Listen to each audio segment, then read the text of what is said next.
বিদেশি বিনিয়োগকারীদের আকৃষ্ট করতে রাজধানীর একটি হোটেলে চলছে 4 দিনব্যাপী বাংলাদেশ ইনভেস্টমেন্ট সামিট 2025।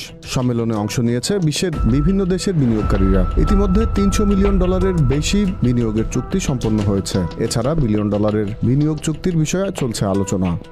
বিনিয়োগকারীদের পাশাপাশি বিশ্বের নামিদামি কোম্পানির শীর্ষ নির্বাহী কিংবা প্রতিনিধিরা যখন সম্মেলনে যোগ দিয়ে ঢাকায় অবস্থান করছেন, সে সময় এ আয়োজনকে বিতর্কিত করতে ষড়যন্ত্র চালিয়ে যাচ্ছে ফ্যাসিস্ট আওয়ামী লীগ ও তাদের দোসররা।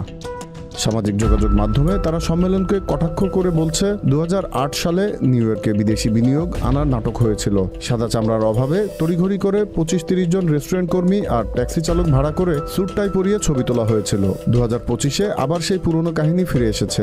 এবার কুশীলব বিনিয়োগ উন্নয়ন কর্তৃপক্ষের চেয়ারম্যান চৌধুরী আশিক শাহেদ। ভদ্র চেহারার আড়ালে যে তিনি পুরনো ভাওতাবাজদের চেয়েও বেশি মাস্টারমাইন্ড, সেটা এবার বোঝা গেল।